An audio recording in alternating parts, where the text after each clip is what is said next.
فيما يخص العشائر، هل لها سنن خاصة أو أوجدت سنن خاصة في متابعة ومكافحة انتشار آفة المخدرات؟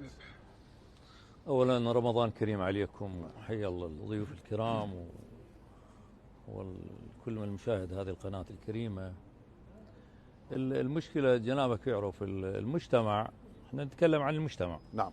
المجتمع هو أصبح ساحة لنتائج هذه الجرائم، جرائم المخدرات والمؤثرات اللي أثرت على العلاقات الأسرية، علاقات المجتمع، علاقات العشائرية. واليوم المهمة أنا في نظري مهمة عامة، يعني كل رب أسرة مسؤول، أب، أم، أخ كبير في المدارس، في الجامعات، وكذلك الدور العشائري باعتبار زعماء القبائل هم ثوابت المجتمع، دائما هم يتصدون لهذه النتائج.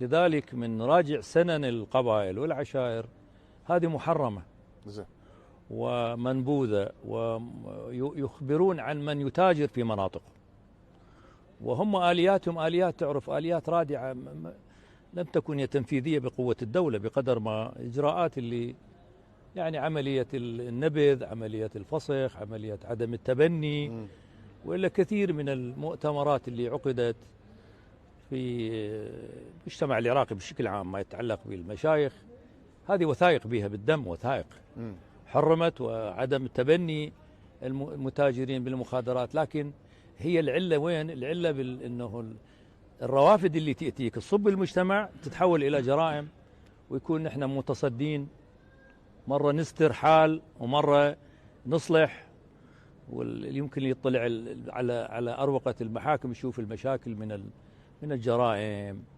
من زنا محارم، من الإساءات الكبيرة، من التفكك، من انهيار القيم الأخلاقية، شباب يقتل أمه، يقتل أبوه، يقتل أخوه. تدري هذا مؤثرات عقلية تأثر على التركيبة العصبية وكآبة ولهذه النتائج مؤلمة. يعني احنا دائما تحدثنا قبل فترة، عقدنا ندوة حضر السيد وزير الداخلية ووزيرة الاتصالات، طرحنا هذا الموضوع بعبارة ان احنا كمجتمع نستغيث، لأن نشوف نتائج يومية مؤلمة، انهيار بالقيم الأخلاقية، يعني المخدرات والمواقع المفتوحة ونسبة الطلاق والانتحار يعني كارثة. لذلك دورنا ما يعفينا، يعني هذه القصة أو هاي الصورة المؤلمة مو معنى يعفي زعماء القبائل أو يعفي الوجهاء. اليوم كل شخص مسؤول عن أسرة، عن عشيرة، عن مسؤوليته وين هي يكون محاربة هذه الآفة. دكتور في تفصيلا في دور العشائر وأين يمكن أن تقف الموقف الإيجابي، ولكن دكتور عماد، هل فعلا السؤال سيد اللواء